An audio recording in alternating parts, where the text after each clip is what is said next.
왓썹으로 기똥찬 똥찬입니다. 오늘은 제가 갤럭시 탭 S6를 구매한 지 약 한 달 정도 지난 시점이고요. 제가 한 달 동안 이 갤럭시 탭 S6를 정말 많이 사용했어요. 뭐 영상도 많이 보고 문서도 편집하고 제가 촬영을 할 때 펜으로 정리도 많이 하고 또 심지어 그림도 꽤 그려봤죠. 그런 환경 속에서 제가 갤럭시 탭 S6를 구매해야 되는 이유 3가지, 구매하지 말아야 되는 이유 3가지를 한번 정리해 봤습니다. 그러면 먼저 갤럭시 탭 S6를 구매해야 되는 이유 3가지부터 말씀드릴게요. 첫 번째 이유는 바로 가성비가 좋다는 겁니다. 네, 가격이 79만원인데 가성비가 좋다니 무슨 소린가 싶죠. 네, 제가 이렇게 생각하는 이유는 갤럭시 탭 S6의 스냅드래곤 855 6기가 램은 퍼포먼스가 상당히 뛰어나요. 뭐 고사양 게임을 할 때 혹은 영상 편집을 할 때 나름 하드한 작업을 할 때도 전혀 버벅임이 없고요. 성능 자체가 굉장히 뛰어납니다.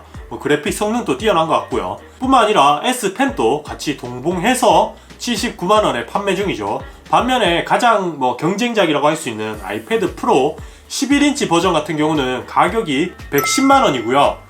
펜슬까지 더하면 가격 차이가 꽤 많이 나죠. 한 45만원 정도 나니까. 물론 순수 성능만 따지고 보면 아이패드 프로가 조금 더 좋다고 할 수 있어요. 하지만 절대 45만원 정도의 가치 차이라고 볼 수는 없고요. 사운드와 펜슬의 필기감, 디스플레이의 퀄리티 모두 굉장히 뛰어난 편이기 때문에 100만원 이하로 플래그십 태블릿을 구매하려고 하시는 분들에게는 가장 추천해 드릴 수 있을 것 같습니다. 한국에서 삼성이 주는 AS의 강점은 아이패드보다 훨씬 더 뛰어나다고 생각해요. 두 번째 이유는 바로 아이폰이 부럽지 않은 갤럭시와 연동성 때문인데요. 노트 10으로 필기를 했을 때 혹은 그림을 그렸을 때 바로 갤럭시 탭에 연동이 될 뿐만 아니라 전화 받기, 문자 받기 등이 태블릿에서 가능해졌죠. 아직까지는 카카오톡이 개발되지 않아서 약간 불편한 점이 있지만 삼성 플로우를 이용하면 이제 카카오톡도 주고받을 수 있어요. 그렇다 보니까 제가 집에 와서 노트 10을 볼 일이 없습니다.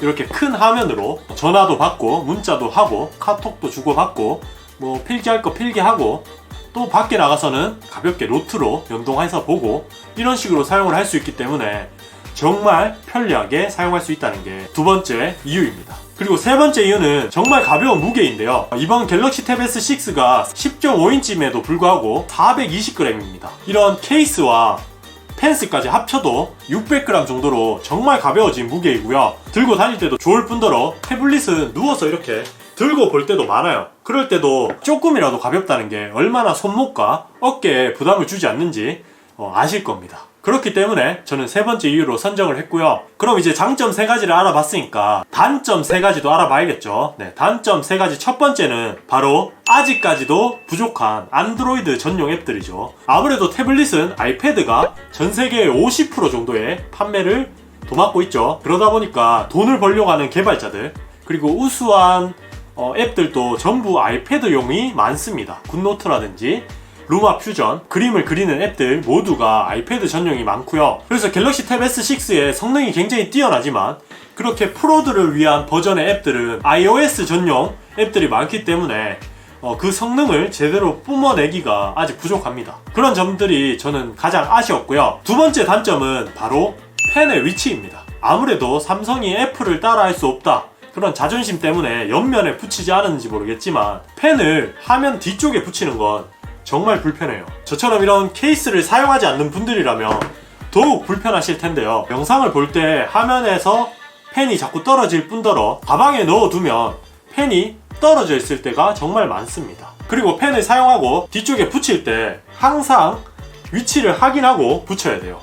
네, 그냥 이렇게 쉽게 척척 안 붙어요. 물론 엄청 사용을 많이 해서 적응을 한다면 쉽게 붙일 수도 있지만 아무래도 눈으로 보지 않고 이렇게 붙여야 된다는 건 정말 불편하더라고요. 자, 이제 마지막으로 세 번째 이유는 어떻게 보면 큰 단점은 아니에요. 하지만 저처럼 노트북 대용으로 태블릿을 사용하실 분들이라면 조금의 단점이 될 수 있습니다. MS 오피스 관련 앱을 유료로 사용해야 된다는 거죠. 제가 이전에 사용하고 있던 아이패드 6세대 같은 경우는 9.7인치로 MS 오피스 제품을 무료로 사용했습니다. 물론 7세대 제품은 똑같이 이제 유료로 써야겠지만 6세대와 비교를 했을 때 MS 오피스 제품을 계속 한 달에 얼마씩 돈을 내고 사용해야 된다는 건 조금 부담이었고요. 특히 저처럼 아이패드 6세대와 이렇게 비교를 하신 분들은 성능 차도 크게 안 나고 펜슬도 사용할 수 있기 때문에 가격을 생각하면 아이패드 6세대가 생각나는 건 어쩔 수 없는 것 같습니다. 물론 노트북 쓰시는 분들도 돈을 내시니까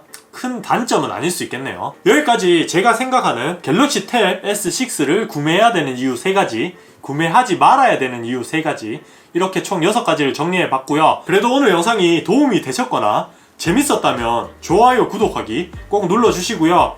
다음 시간에 또 밝은 모습으로 찾아뵙도록 할게요. 그러면 다음에 봐요. 또 봐. 또 봐. 브로.